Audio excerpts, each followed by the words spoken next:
Hey, what is going on, crypto people? Happy Saturday to each and every one of you. Holy moly, what an exciting time to be an early adopter in this new asset class that is the digital asset space. Listen, my friends, you and we're playing a game that 99.99% of the masses don't even know is being played. And we are winning, my friends. We're winning. Listen, got some interesting news from the TA guy, kind of world-renowned TA guy, Alessio Rastani. He's got some indicators suggesting some stuff for XRP. We're going to get into that. Very, very enlightening interview from Brad Garlinghouse. This is a new one. Hadn't seen it yet prior to or today. Interesting. I forget who shared it. We'll check that out together. And Alessio Rastani's video as well. Listen, XRPL's TVL to $1 billion. Was it Panos who had this, who posted this? That's interesting. Great goal to get to $1 billion. DeFi Llama has some metrics that we're going to want to look into together. I got a bunch of stuff on CryptoX tabbed up. We got to go through those, keyless. We got to go through those so we can check the resources on his computer, free up some resources on my little laptop. Interesting stuff. Nonetheless, we'll go over the numbers at CoinGecko because the market is just simply doing what the market does. You know, we'll get into that as well. And I got a special shout out to a lot of people on X, a lot of people, YouTube, who I posted, keyless. I don't know if I think you saw it. I posted, pretty late yesterday. I said, let me just put this on X. Share my goal of 9. I said, as I just been sharing it on YouTube. So I said, let me just go on X, share my goal, get to 9,000 subs on X. Never done that before. I said, all right, might as well do it. I did this right before me and Miss CryptoCeej was going to hang out for our little hangout time together, right? And put that on X. Tremendous responses. A lot of people followed on X, and a lot of people subscribed to the YouTube channel. So that was awesome. So shout out to Pookie, Keyless, Rafi, Hard, Silverback as well. It was just a lot of awesome people. Moon Chaser, and I'll go through and verify. But especially Jungle Inc. Shared something on X and also on his YouTube channel. We didn't quite get the 9,000 subs, but I do truly appreciate you guys' support. Community support is awesome. The XRP Army is just on another level for sure. So definitely appreciate that. We're still on that goal for 9,000 subs. We'll get that done this month for sure. And I got an interesting content production thing that I'm looking at as well. So we're at 2,700 plus videos on this channel. Really proud of that. Putting in the work, sharing the content, providing, value, serving the community. That is ultimately the deal. We're going to see if we can get to 3,000 in terms of content produced on this channel this month as well. I know you guys are doing your part with me. I'm going to do my part to level up the content. Let's see how close we can get to 300 videos, live streams, videos for the channel by the end of this month. Got a short month, I think, right? February. It's only 28 days, but we're going to go for it, Keels. We're going to go for that for sure. Go for that for sure. Miss CryptoCeej is getting ready for her event. She likes to do the she likes to do the Dr. Joe Dispenza stuff, and she likes to do, who's the guy who does the breath work? Vitality. And she's big into the Vitality breathwork thing as well. So I've taken her through some events. I've attended the Joe Dispenza stuff, and she's got another Vitality event she's going to be doing here at home. So if you hear any screaming while I'm live streaming, Keyless, that's what it is. That's what it is. She's she's doing that breath work. All right. So listen, let's get into some stuff. Again, thank you all. I'm going to cover that for sure. We're going to get into some interesting stuff on X. Thank you so much for the support. It was really, really, really appreciated beyond what you know. So really do appreciate that from you guys for sure. All right. So what are we going to get into? What are we going to get to? I think I don't even have CoinGecko up. What happened to my CoinGecko thing. Let me pull up CoinGecko, go over these numbers real quick. Do me a favor, guys, hit that like button on the way in. That would be super, super cool. Super, super cool. That helps to get the channel out to more people hanging out there on YouTube, watching alligator videos. Watching cute puppy and baby videos. Those are the best. The puppies and the baby videos. Those are the best, baby. Those are the best. I love those videos, right? But they don't know about this new financial system being built right underneath their nose. And we can help them by hitting the like button, get the channel out to more people. And by the way, if you happen to be in that 55% or so of people that are hanging out, listening to and watching the CryptoCeej, do me a favor. If you've been enjoying those hangouts, please consider subscribing to the channel. We're going to get to we got a goal to get to 9,000 subs this month in February. And I know that we are going to get there, and you can do your part by hitting that subscribe button right now. And don't forget to ring that notification bell, baby, so that you know whenever we go live or whenever we upload a video. I'm trying to refresh CoinGecko here, and it ain't refreshing. What's going on? Let's come on, CoinGecko. Let's go. Let's go. I don't even have well, you know what? I don't have it on. I should put it on. Let me put that on. Let me put that.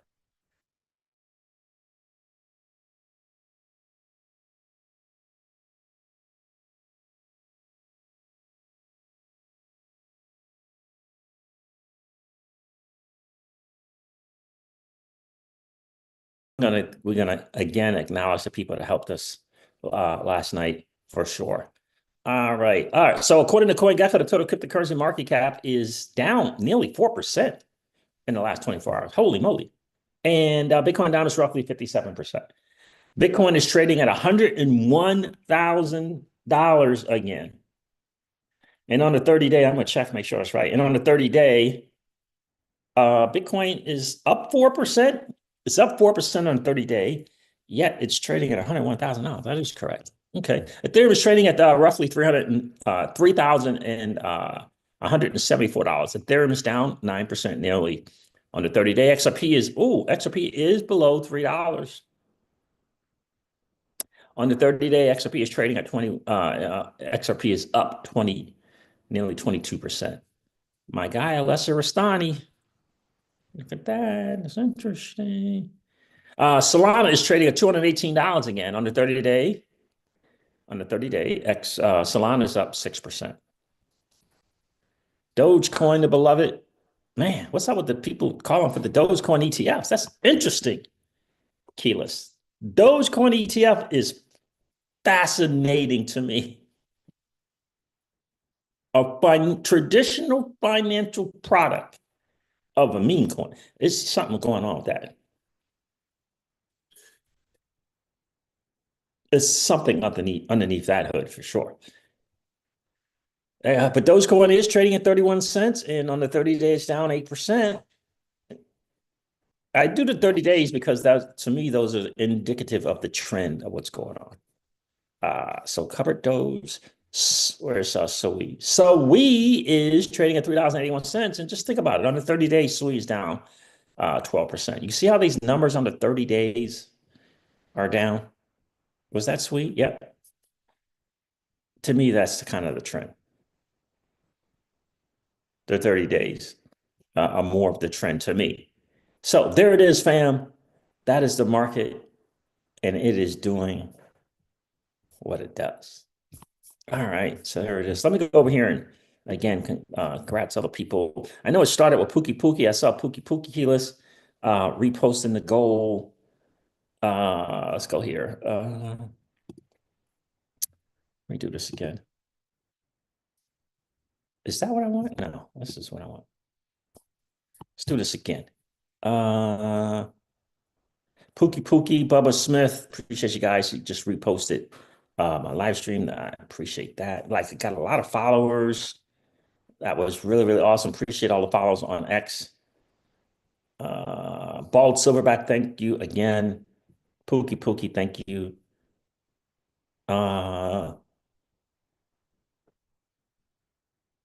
Sassy One shared my channel. Thank you. Moon Chaser, of course. Awesome. Great support. Appreciate you, miss.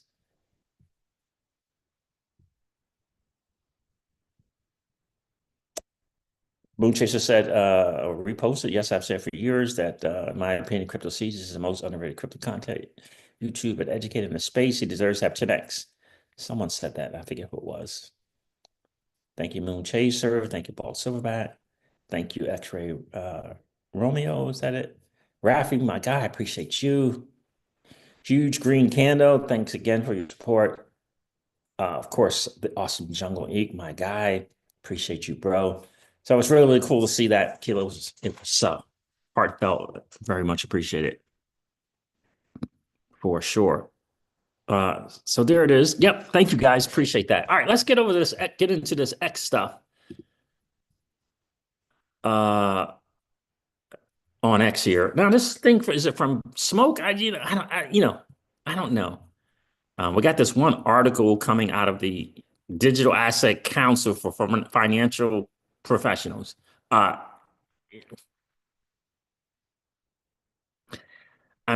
get it, what it is, but this is all about selling products to the customers. This is not about moving on from Bitcoin. But anyway, let's take a listen here to this little interview. For a lot of viewers who are kind of new to crypto and don't really know what to think about stablecoins, don't really know what to think about wrapped assets like wrapped treasuries, stablecoins are great because they help keep value on chain where it needs to be. Wrapped treasuries and RWA items that are used for collateral, great. They allow people to keep things on chain, just to keep everything away from the fiat world. That's critically important. They say, well, how does that affect me? I don't know what to buy after Bitcoin. All of those things have to settle on a blockchain. They're not their own blockchains. They might settle on Ethereum or another blockchain, but they're going to need one. So when everyday investors are thinking, how can they expand their crypto knowledge outside of Bitcoin? Think of all the things that we're talking about. Most of them are going to have to settle, be executed and cleared onto a blockchain. Which blockchain those are going to be among the winners. So just a little bit to spread the knowledge. We're trying to get people past Bitcoin, which basically just moves from one address to another, into the future of finance. And all of the stuff that we're talking about here is going to have to participate. For a lot of viewers. So, I think what he is saying here is this is about an entire digital asset space and not just Bitcoin. Why? Because they want to sell products to retail that's other than Bitcoin. They want to sell XRP. They want to sell, all these different ETFs are going to come up. That's what this is about. Right? It's not any other thing than, I mean, look at this, for crying out loud. When you look at this here, this says on the bottom, it says this. I'm going to go through the article. It says Digital Asset Council of Financial Professionals. And as soon as you hear financial professionals, think financial advisors, think RIAs, think all that crap.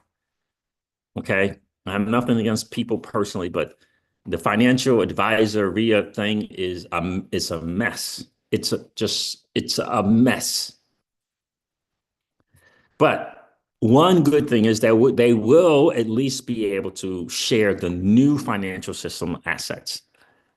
Thank God, instead of that old crap. So Smoke says this, Digital Asset Council of Financial Professionals. It's not all about Bitcoin. Major statement. At a critical moment when the United States is contemplating its own crypto stockpile, the truth about this market is finally being discussed. Bitcoin is only one digital asset. Correct. That's what we've been saying. This is an entire digital asset space, right? But a lot of XR people think the only asset is XRP, right? That is a fact. XRP is the one and all this other kind of stuff. Bye. Okay. So that is it, right? That's all this is. There's CryptoCeej over here barking out orders right now. What's going on? For years, Bitcoin Massive have pushed the narrative that all altcoins are distractions. But when new investors take a deeper look into the crypto ecosystem, Bitcoin's limitations quickly become obvious. Beyond the retail hype, institutional investors are approaching the market with a different perspective. They recognize that Bitcoin, while historically significant, has major constraints, slow transactions, scalability challenges, and limited functionality compared to other blockchain networks. These things are factually correct. As capital shifts into ecosystems that offer superior technology, enhanced utility, and real-world adoption, Bitcoin's dominance is being called into question. This goes beyond just opportunities in altcoins. It marks a fundamental shift in how the market values blockchain innovation. Excellent point. The aggressive pushback from the Bitcoin maxis isn't about defending innovation, it's about defending relevance. But the market is evolving, and the professionals shaping its future are looking beyond Bitcoin. And here's what I'll say. Nothing's going to change the fundamental foundations of what Bitcoin brings to the space. There isn't another asset yet. There isn't another asset yet that has produced a net year-over-year return in the last 12, 13 years, a net positive. There isn't another asset that has done it year over year over year over year. In other words, if you just hold it, it creates this net year-over-year return, right? Ethereum, I mean, Bitcoin used to be 200%. Now it's, I think, 50%. Ethereum is at 78%. Solana is roughly 200%, right? So this is the trend, right? No matter what are the assets that you can hold? And it's going to beat the hurdle rate of 12%. You can hold it, and it's in the digital asset space. It creates this net year-over-year return, which we call risk-adjusted reward asset.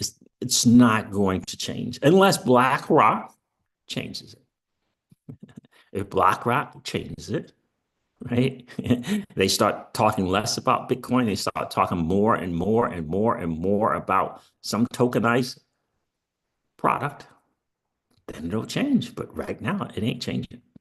It ain't changing. And when you look at different countries, so the big signal for me is when you look at the other countries, what is the asset reserve that they're looking into?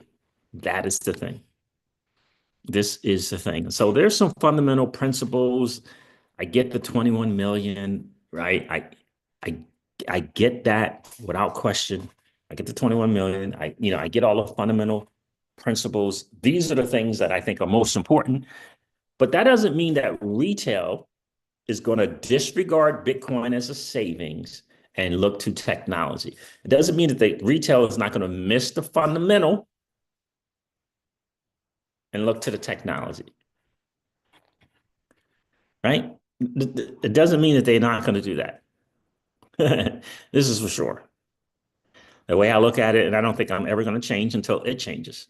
Bitcoin is the savings. All the other assets are investing. That's how I see it. And until it changes, that's how I see it. You save in Bitcoin, you invest in the other assets, and hopefully you can remove some of those, move some of those assets over into the playground where Bitcoin sits. In other words, you're holding it, right? That's, in my humble opinion, that is the goal. And every layer one that comes out there is just not going to do it. Every layer two that gets out just is not going to do it. These layer one blockchains are popping up all the time. Minima's getting ready to launch one. Omni's its own chain. Are they all going to move over from an investable asset into a risk-adjusted return asset that you can hold year over year and net you, 50% or more? It's just not. The awesome thing is that we're in this space and we can kind of check it out. We can figure out the ones early. So, to me, this digital asset council of financial professionals talking about this, to me, means, yeah, we have more stuff that we want to sell. That's what it means to me. Now, what they're saying is not incorrect. It is correct. But to me, they just want to sell financial products. But at least they're selling the right financial products. Hopefully, they can rid themselves of 401ks. Hopefully, they can rid themselves of mutual funds and these other kind of annuities. Hopefully, they can start offering their clients some real products that is not completely manipulated and owned by old money. So hopefully that'll happen. All right. So anyway, I pontificated and ranted about that enough. Let's get rid of those. we got going on here. XRP Bag shared this. I don't know if this is the new one, Keyless, or the old video. I don't even remember anymore. I think this is the old one. Let's take a listen from Madame Lagarde. I think the role of the disruptors and anything that is using distributed ledger technology, whether you call it crypto assets, currencies, or whatever, and it's far from the Bitcoins that we used to talk about a year ago, that is clearly shaking the system. So I think I think this is the old one. It's classic clip from my guy, XRP Bags. I hope you and the missus are doing well, bro. We appreciate you here on the CryptoCeej home. Brad Garland had this interesting thing to say here. And then maybe I'll check into the chat and play Brad Garlinghouse's video. It's interesting, but it's fairly long though. So Brad Garlinghouse says, suffice it to say, Q4 2024 was absolutely one of XRP history, was one for the XRP history books. 5 different firms filed for XRP related ETPs in the United States, plus 4 more this month. Plus 4 more, so a total of 9. The Ripple Dollar launched, hitting a $100 million market cap within a month. That, I'm telling you, that is phenomenal. And on-chain XRPL DEX trading volume reached, what? Okay, XRPL DEX trading volume reached $1 billion. Not TVL. All right, more pretty incredible stats in our quarterly XRP markets report. So that report is out, and I do think that is awesome. I'll keep this just for later. Let me get to the chat. Let's play this Brad Garlinghouse video. All right. I'm going to get rid of this. Got to free us some resources. Let's get to the chat, and then we're going to share some of Brad's. What's going on, fam? Everyone's here. Appreciate you guys checking in. Luis Gustavo Bueno. Salve Brazil. How are you, brother? Appreciate you checking. Are you checking in from Brazil, my guy? Luis, are you checking in from Brazil? Pookie. Appreciate you, brother. Thanks for checking in, my friend. Goose is here, says, good evening, EU, Siege, and everyone. What's going on? Techno XRP? Tenno XRP. Okay. That's funny. The missus is studying Spanish right now.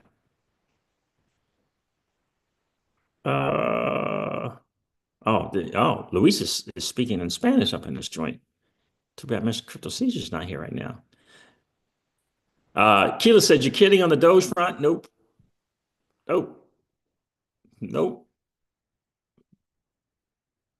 Rick says, what's going on, Rick? Says, I saw Jungle Inc. help you out too. Yes, he did. Rick, how are you, my friend? Hello to all the peeps. What's going on, Michelangelos? Goose said, this is the old one. Yeah, that video was the old one with Madame Lagarde. Guys, do me a favor, hit that like button on the way in. If you didn't get a chance to do so on the way in, no worries. Just collapse the chat real quick, go smash the like, and then come back and hang out with the CryptoCeej and fam. Appreciate each and every one of you guys being here for sure. Miss CryptoCeej got me on some marching orders right now. So I got to make sure I'm done at 3:30. I got to go get some. I don't know, we're getting lunch or dinner while she's doing her breathing thing. A breathing class. All right, so let's get to this video. Did you guys see this video with Brad Garlinghouse? Where is the video? Hold on a second. With Brad Garlinghouse. Where's my video, man? Is that an X thing? Maybe I got it on X.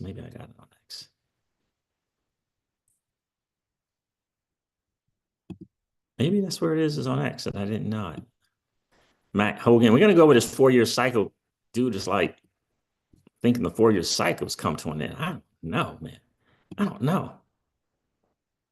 Where is it? It was on X. Oh, there it is. All right, so this WS Trader Rocco shared this. Shout out to you, brother. Appreciate that.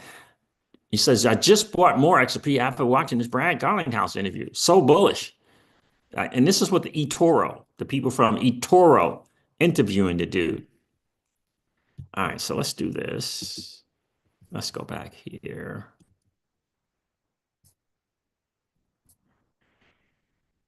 Conversations with leaders. Okay, let's see if we can't get to the Many of the leaders you probably on here have told you it's not always all glorious and fun. And, some of the battles are public and well-known. The United States SEC sued Ripple, they sued me, they sued Chris Larson, and that's not fun. But being committed to a point of view about where the world's going and having the wherewithal to kind of stand up to that was a very public example of the plight of being a CEO.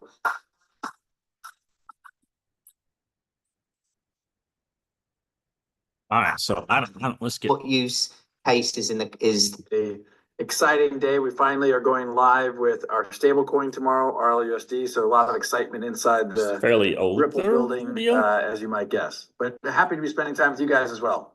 Yeah, I saw that just before we came on, so we can talk about that in a bit, but congratulations on that. Yoni as well, how are you doing?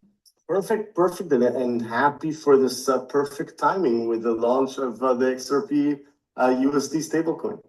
Yeah, the timing couldn't really be better for this podcast and this webinar. So let's get stuck in. Brad, first question will come to you. Tell us a little bit about Ripple. What use cases is the company focused on through its enterprise products at the moment?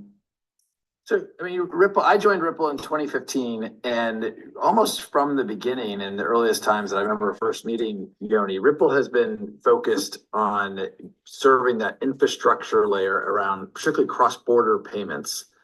Obviously, there's a lot of opportunity for crypto in the payments industry at large.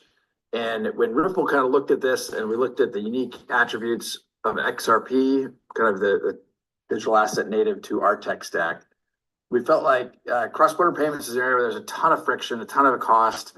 I think Team eToro knows this well, given they're a very global business. And I imagine, both of you, Sam, dealt with this personally in some way. And so, the antiquated system generally referred to as, a SWIFT wire transfer, it was designed 50 years ago. It tends to be rather slow, expensive, and error prone. So we started focusing on that, and from there have really expanded into other aspects of that infrastructure layer. We acquired a custody company that now is the business we have around Ripple Custody, and it's really serving the same set of customers, financial institutions, and banks, and enabling them to safely and effectively custody crypto. The custody business is a big thing. So Ripple is kind of building this full suite of products to service institutions. This is without question. That's what they're doing. That's what they are building out. Listen, without question, the custody, they just provided a service to a German bank. I think it was called DZ Bank in Germany. And this bank adopted the custody service so they can say that, so the bank can say, in addition to holding crypto, they have a custody platform and or service that they use, and it's from Ripple. And again, the customer of the bank doesn't want to be asking the bank, can you call the blockchain? Hey, can you call ABC blockchain and tell them that this didn't? No, bro. They want the bank to be able to call a person. This is what Ripple understands more than most people understand. This is what they understand. That doesn't mean that is the way. What I'm saying, this is Ripple's way, and they understand it. And there's a market share for that kind of playbook, for that kind of scene, play, movie. There it is. Ripple's in that. Then you got all the rest. You got a lot of other people in digital asset space in a different movie and in a different play with a different playbook for other things around the digital asset space. You understand? Ripple's taking on a big thing. It's a big, big deal. And it was, here's what I'll say.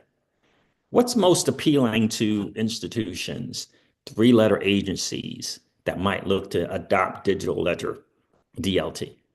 What's going to be more appealing? I'm not saying better. I'm just saying what's going to be more appealing. What's going to be more of something to look into that might, catch their eye, right? That's what it is. This is what BTC maxis are afraid of. They're afraid of that. This is what they're afraid of. That's the challenge, right? They're afraid of that. They're afraid that CME might adopt the XRPL. They're afraid that other banks like this DC Bank, Crypto Eddie sharing her video, from a day or so ago who adopted Ripple's custody service. They're afraid of those things. There's going to be another bank after another bank after another bank that will do that. Right? Right? You know how some people say, oh, we got some DApp project will say that we got what's the popular crypto custody service? I don't know if it's BitGo. I think it's another one. I can't remember the name of it. So the DApp platform is saying we custody stuff and we're using this people to custody it, right? The bank's going to say we custody stuff and we're using Ripple custody to custody the stuff, right? Austin King in the Spaces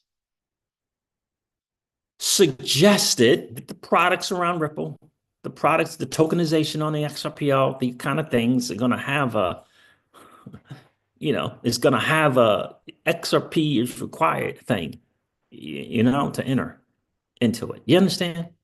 That's what he believes is ultimately Ripple's plan. That's what he believes ultimately is Ripple's plan. Well, I know we've said it on this channel time and time again, like Ripple's going to have to come up with something to create demand for the native asset XRP. I don't know how many times we said that. That's the ultimate goal. Creating demand for the asset. Absolutely the ultimate goal. Michelangelo says, I don't believe the 4-year cycle has come to an end, but I do feel as though it's inevitable. Yeah, I think it's inevitable as well.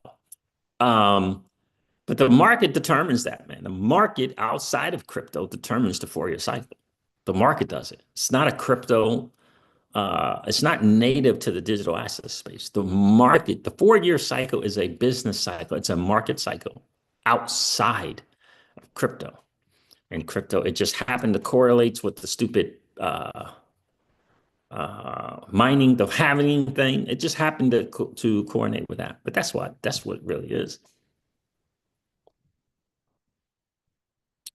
So interesting stuff. Let's continue to listen on to, I want to make sure I didn't miss any new people checking in. Listen to Brad here. Not just XRP, but beyond that as well. And then finally, of course, the stablecoin business, which we announced our intent to launch months ago, but finally are coming live here in the next 24 hours.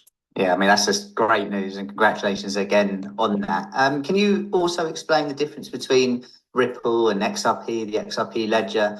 There's often a little bit of confusion around that from some people. I mean, how did the XRP ledger come about and how is XRP used as well? Yeah, I'm glad you asked this because I'm always amazed as I travel the world, how there is still confusion out there. And people will say to me, I invested in Ripples. I'm like, no, you probably invested in XRP. So Ripple is in many ways kind of a quintessential Silicon Valley tech company. We raised a seed round of capital way back in 2012, a Series A investment in 2014, and then a Series B in 2016. And we have always, since those early days, kind of focused on our customers are going to be enterprises, financial institutions.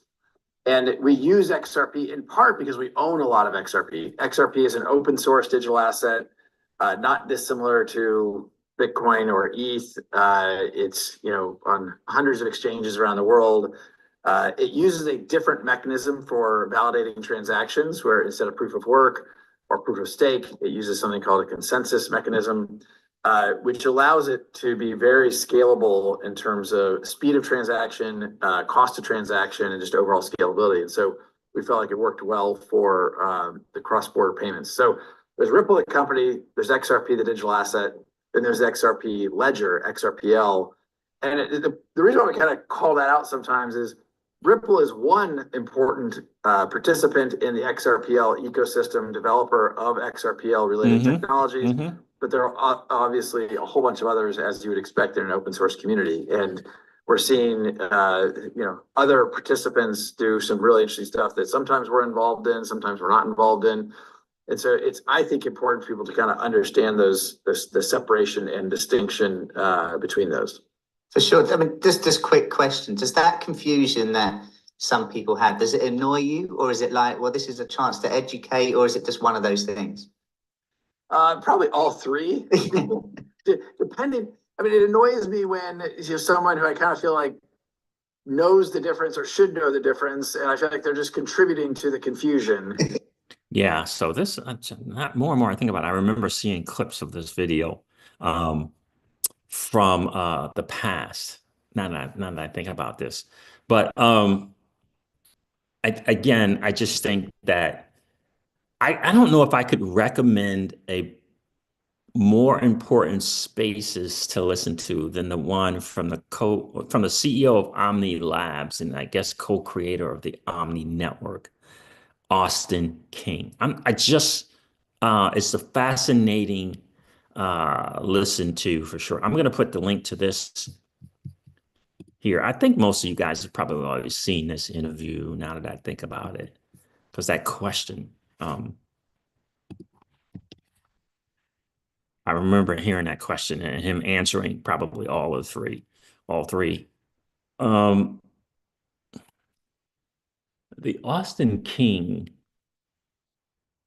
Spaces was on Vet's channel, and I don't know where I would have that, but I'm telling you, there wasn't a second of uh,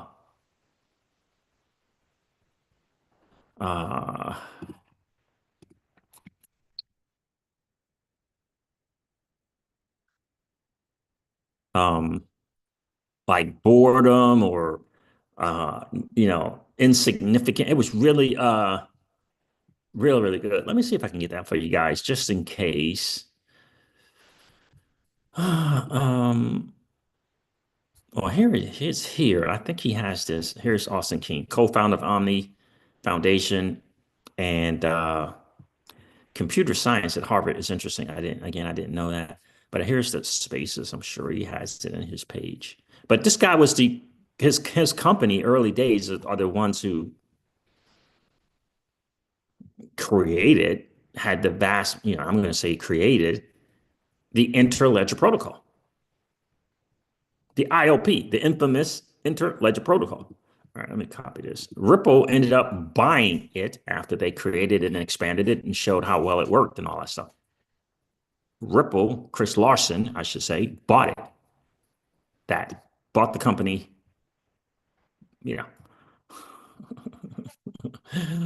so I don't know if you know that, but that's where the ILP came from. Here's the Spaces keyless with Austin King. I'm telling you, it is a must. It's a must watch, must listen to Spaces. I'm telling you, fam, it is a must listen to Spaces. You'll come away excited, enthused. You'll come away like, oh, that makes sense. You also come away with, who is this Austin King guy? Why is he posting all this stuff about the XRPL, XRP, and the Ripple dollar stablecoin? Who is this dude posting all this stuff? It's an eye opener. You're going to really, really enjoy it. I don't know if I'm going to cover this helicopter thing, but I can tell you that was not what the media is making this thing out to be. I can tell you that without question is not that. So Crypto Arsenal shared this. Now that the XRPL has reached over 1,000 nodes and 200 validators, it's about time I updated the DUNL chart with all the most recent inclusions by the XRPLF. What does that mean? This includes 35 of the most high-performing validators on the XRPL with a diverse range of entities. And I know a lot of, I think they still got a lot of colleges and stuff doing that thing as well, which is pretty cool. It's updated though. Oh, I didn't. Okay. Arrington Capital. Interesting. So this is kind of the people here. Interledger, XRP Scan, Etheres, XRP Kuwait, XRP Gold. That as well. I think we knew that. I don't know what these percentages are here, but I don't understand what that means. But it's interesting the different list of people. So there are the universities: University College of London, University of California, University of Waterloo. All of these are kind of the DUNL validators as well. So that's pretty cool. I didn't know BitSo's exchange was as well. So, but that is good to know. Over 1,000 nodes. And David Schwartz, explained again in one of the XRP Community Day spaces, kind of difference between the nodes and the validators and how all that stuff works. You want to know that for sure. Here it is, Keyless, the Doge ETF thing. Just Joe McCann guy, by the way, has the most successful digital asset space hedge fund, most successful performing digital asset hedge fund in the space today. Killing the game. This Joe McCann guy. So take a listen to what he's saying here. Things like your Doges and Bonk. If you actually look at the top 10 tokens for 2024, what was the #1 performing asset? Dogecoin. It outperformed Bitcoin, Ethereum, Solana, everybody. I was long Doge. It's the Elon plus election plus meme. It's a no-brainer, right? And then when he named the agency Doge, I was just like, you've got to be kidding me. He didn't name the agency Doge. In fact, Doge.gov website has a picture of the dog. No, it's a simulation and he's telling you. The Doge.gov website has a symbol of the Doge dog on the website. Anyway, What he's going to do, which is he's Exactly. going to use it on X and use it on Starlink and everything else. Exactly. And so we own support positions in what I would consider a blue chip meme coin. I just want you to understand this. The most successful performing hedge fund in crypto, around crypto, is this guy's thing. He got awards for and all that kind of stuff. And he's telling his institutional clients, high net worth clients, we're taking a position in this Doge meme coin. And has been doing so. Yet, XRP entertaining content creators they just can't wrap their head around it. Can't figure out a way how to pronounce it correct way, insulting all the Doge owners. Now you got Raoul Paul, who has a hedge fund of hedge funds, who writes a financial newsletter that is the most successful in producing returns newsletter in traditional finance history. Raoul Paul has that, the GMI.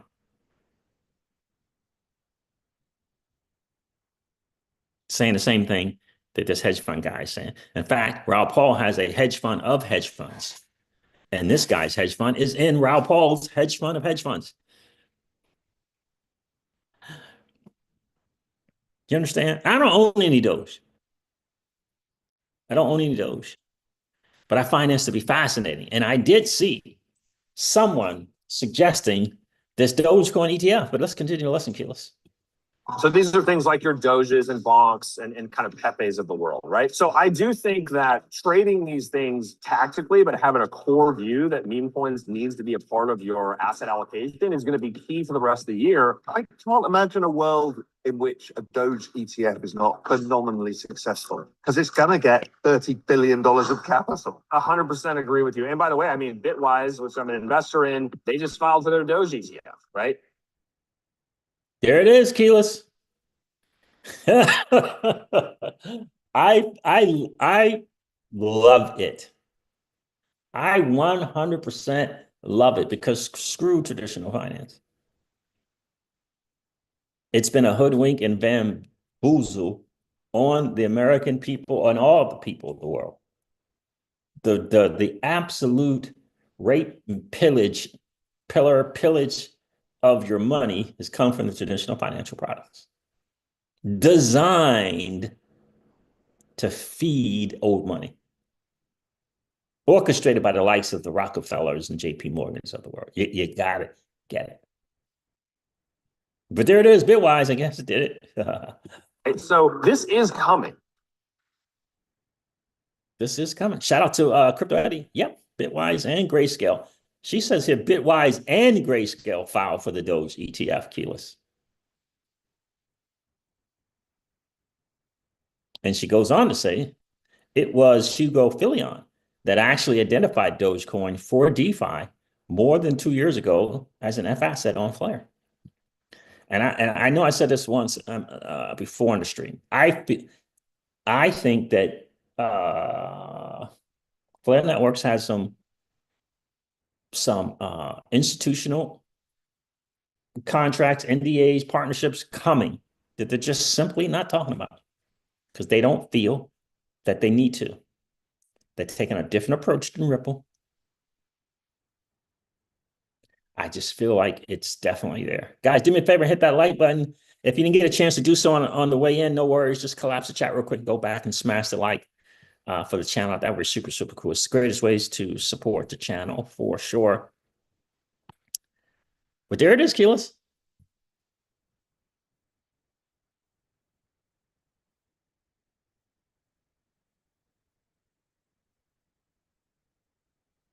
Tom Tech Fu, what's going on, brother? He says, you think Doge symbol on a government entity might be a sign? You think?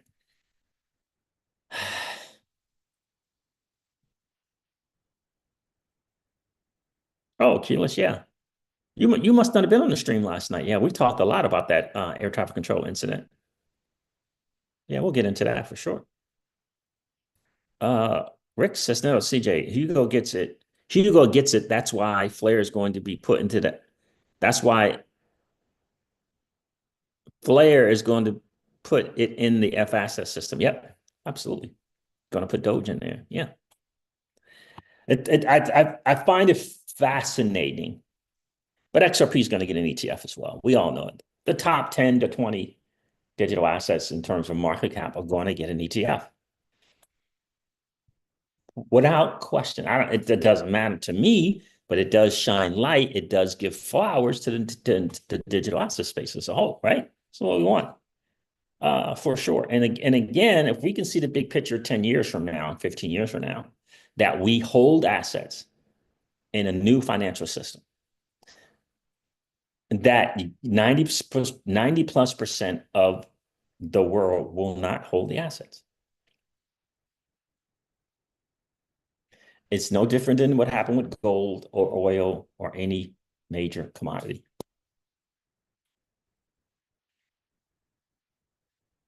Yeah, Rick says, CJ, remember Hugo saw this 4 years ago. Without question.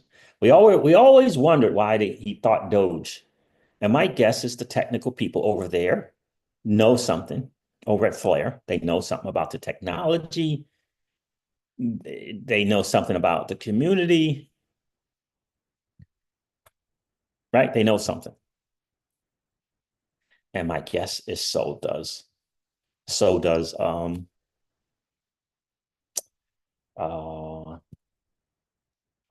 Musk. He's not going to run with crappy technology. That's the thing I promise you. He's not going to run with crappy technology. I don't know about Doge's technology. I don't know. But I feel he won't run with. So I keep hearing people say it's better than Bitcoin, but I don't know. But I don't think he's running with crappy technology. And I don't know if he has a vested interest, but I think maybe a personal interest to see it shine. I don't know. It's not financial advice. Again, I don't own any Doge. But when you look at, you take out USDC and you take out Tether, I mean, come on, it's number 6 in market cap. It's a crazy number, but there it is at 46 billion. It's interesting. But yeah, Bitwise and Grayscale, both keyless. Is crazy. That is really crazy. All right, so let's get into this 4-year cycle thing coming to an end.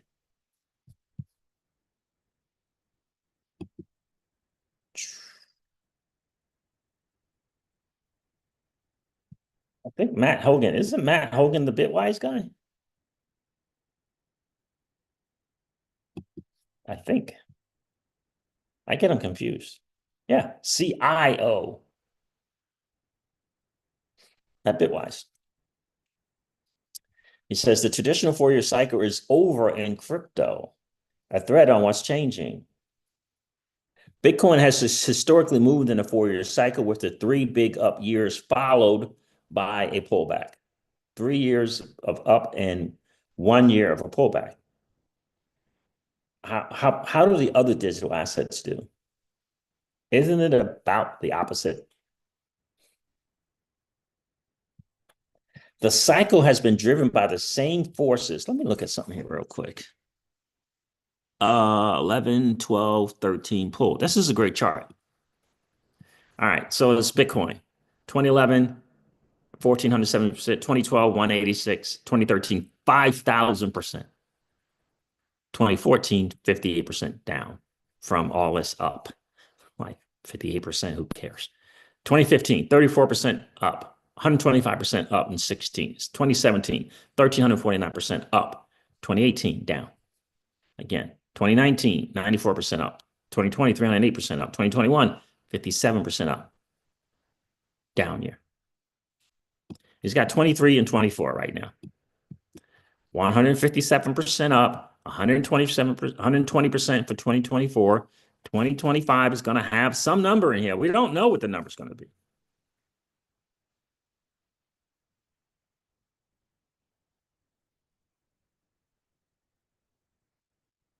We don't know. And then 2026 will be the pullback. 60, 70, 50, 60, 70, 80% of a pullback. And if you really look at it and you change this to XRP, Ethereum, Solana, it's going to be the other way around for the most part. Maybe it might be 2 and 2, but it's not going to be 3 up out of the 4 years.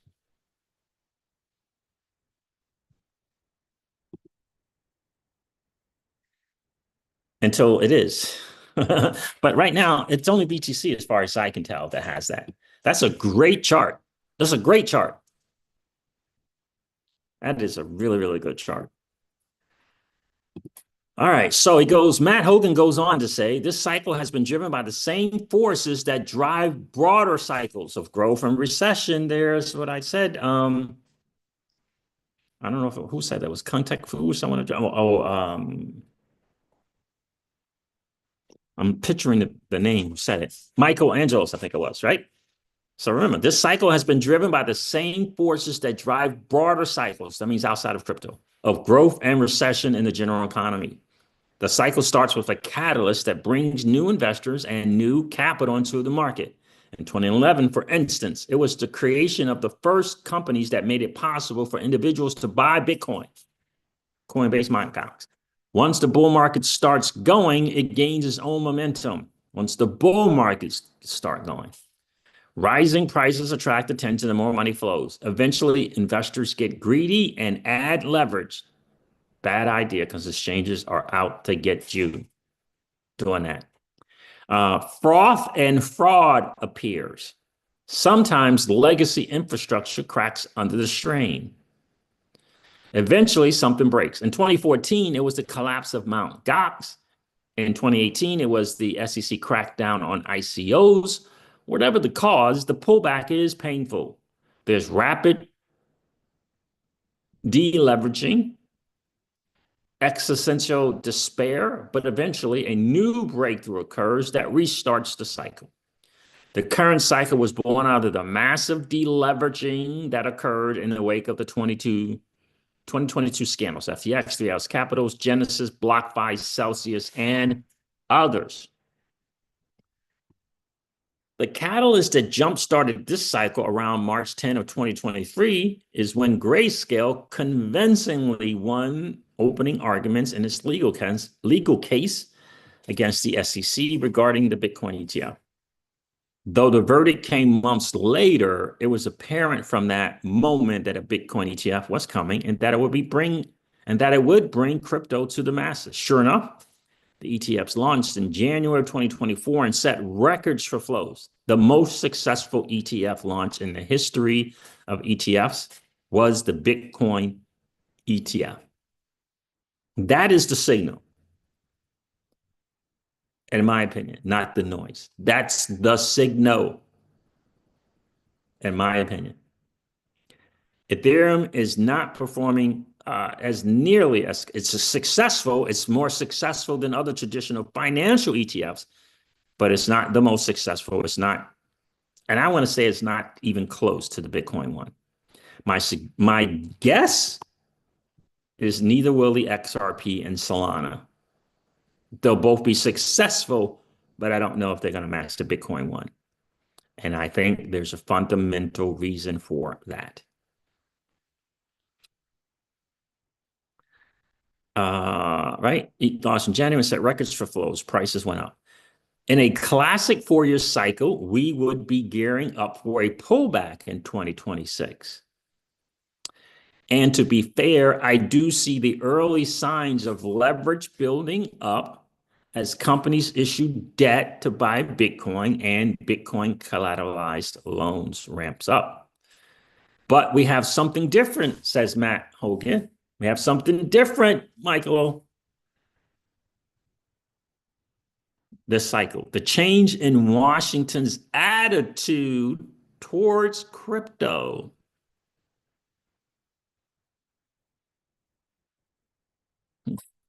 Consider the crypto executive order. It called growing crypto a national priority. It laid the path for a regulatory framework. It contemplated establishing a national crypto stockpile. The change in Washington paved the way for mainstream institutions to enter crypto in a massive way. But here's the thing. Mainstream institutions don't move on a crypto native time frame. The change in DC is that will be felt over the course of years, not months. It will be felt in the course of years, not months. In the absolute best case scenario, it will take a year to align on a new regulatory framework for crypto. That's the best case. And a similar time period for big firms to move from planning to action. Wall Street and mainstream institutions are like giant tankers, not speedboats. If institutions really start orienting to crypto next year, 2026, will we really have a new crypto winter in 2026? Question mark. I'm not sure. The scale is so big. The ETFs brought hundreds of billions of new investor capital into crypto. The change in DC will bring trillions, says Matt Hogan, the CIO at Bitwise. I'm going to stop right there. It's number 16. And then I'll continue later. Let me get back to the chat. Interesting perspective, you know.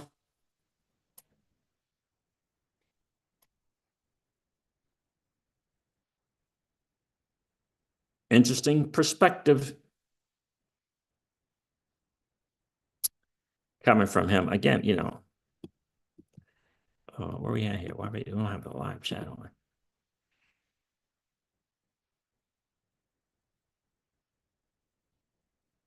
Oh, did I lose all of the chat? Now I don't have any chat. What's good the world?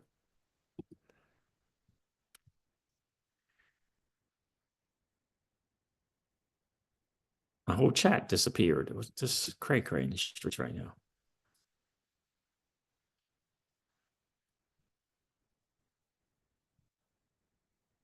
Yeah, it was Michael. Yep. See that, Michael? It's interesting perspective coming from Matt Hogan there.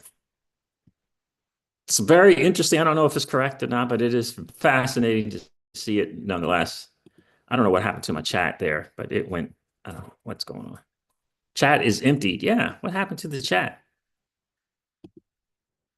I don't know what happened.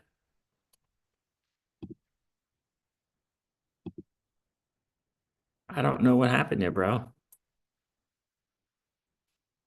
Keila says, so maybe it's really different this time. We'll see. So the key is going to be the 2026 deal. Are we going to have that pullback in Bitcoin? He's suggesting there's going to be possibly trillions coming in around 2026.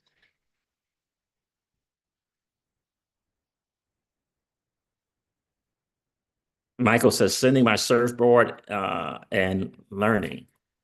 I got you. Appreciate you being here, Michael. So, guys, do me a favor, hit that like button.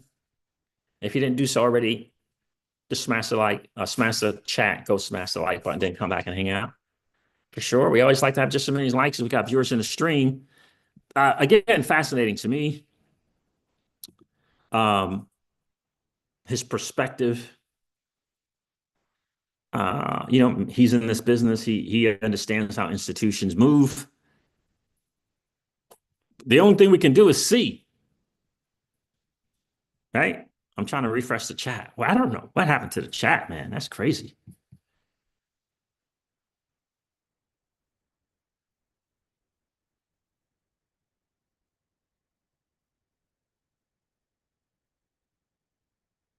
Michael says, one thing that comes to mind for me is increasing frequencies of convergent disruptive technologies. In other words, how fast this thing is going to happen. Yep.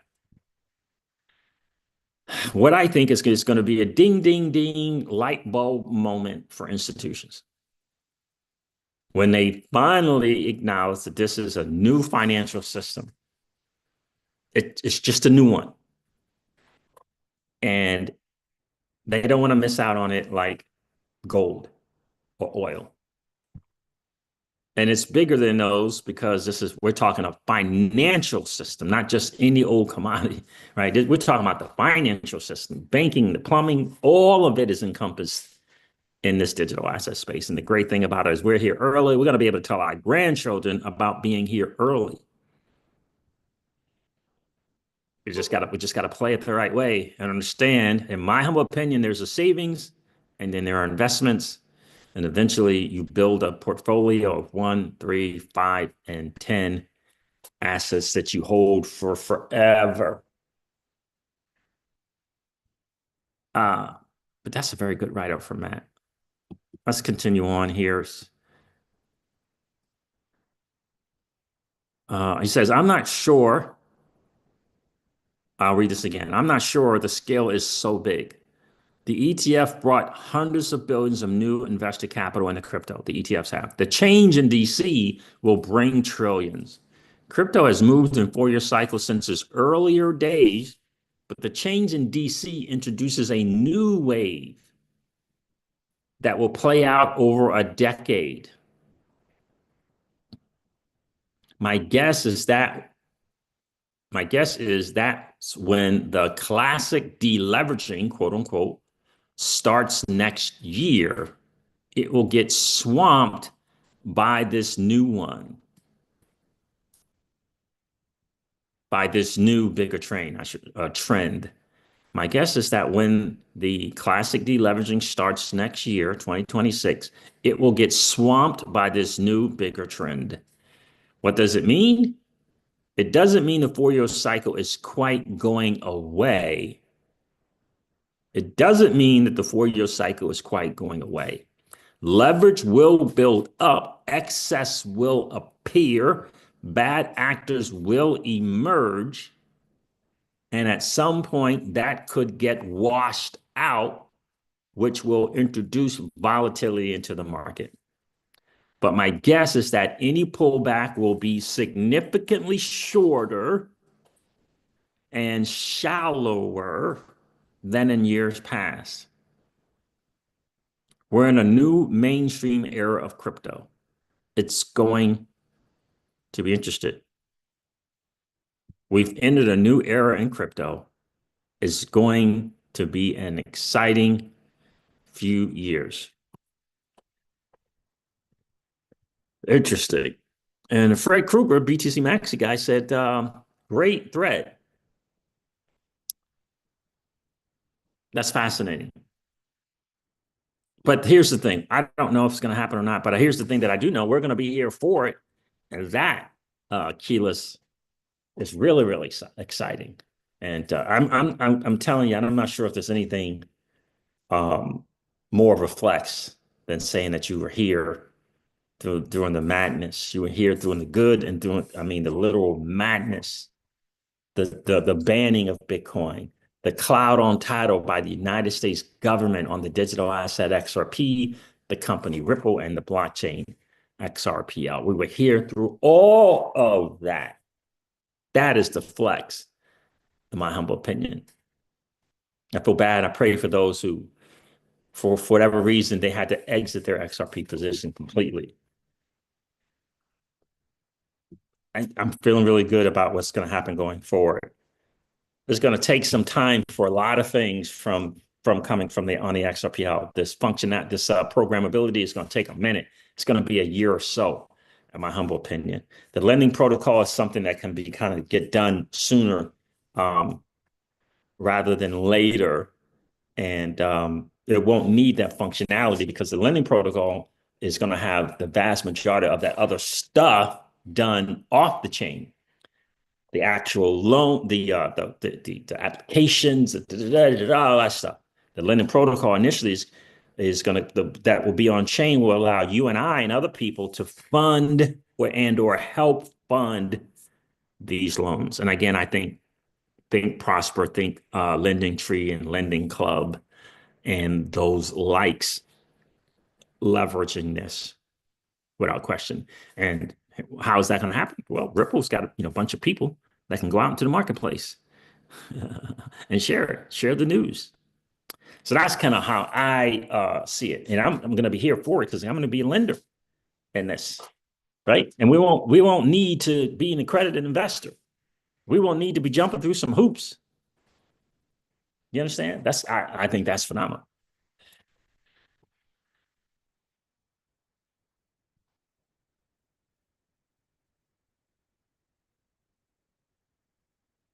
That's right. Rick says CJ, why get an MBA at Harvard like our guy Austin King? Or he's got something from Harvard something he went to.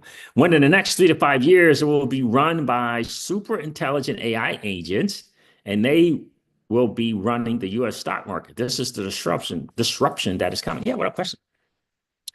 You got to position yourself to, take advantage of that for sure. And we're in the space, I think. I think the digital asset space is so encompassing in knowledge and expertise and awareness, financial benefits for being here. I just can't think of more of a blessing to be able to be in this space, right on the cutting edge, right forefront, just right there. That's why I think that message from Raoul Pal is so important. Do not F this up, right? Don't mess it up. For sure. And I think that's so important because I just feel like we're getting back to the times where we just take full financial responsibility for our stuff. I mean, full. And to me, I think that includes custody. I really, really do. And I think custody for individuals is going to get better. They're going to start walking away from seed phrases. They're already doing that. Getting these wallets to walk away from seed phrases. The tangent things suggest don't even get the card that has the seed phrase. Just get the other one, right? So we're walking away from the whole seed phrase thing. In other words, we're walking towards simpler, easier way to custody our own assets. And I think the hoodwink is banks, institution thinking, oh, we'll provide a thing for you. Right? Just creating another form of an intermediary. I just think, why? They're going to charge you for it. Just, for us in the CryptoCeej home, we're just leveling up. Just leveling up our ability to purchase assets, custody assets, store assets, picking the right monetary policy. We're leveling that up. And I think that's the way it should be. Each and every individual leveling up the money on the knowledge of how to choose the money that they want, how to custody that money, and how to choose the monetary policy that they want. I think that's where it is ultimately. All right, fam, there it is. I could see through the walls, Mr. CryptoCeej, me mugging me. All right, family. Thank you so much. I appreciate you guys checking in. Do me a favor, hit that like button on the way out. And again, if you happen to be in the 55% or so of people that have been watching the CryptoCeej, listening to, and if you've been enjoying that content, please consider subscribing to the channel. Let's get to 9,000 subs in the month of February, and you can help us by getting there by hitting that subscribe button. And don't forget to ring that notification bell so that you know whenever we go live or whenever we upload a video. I'm going to end this one like I do all my videos and remind you guys of this. Old money doesn't want you to win. But that's okay, though, because you and I, we're already winning. And I would ask you to consider this, or perhaps ponder the idea or notion of living your life permissionless. I'll talk to you guys soon. See ya.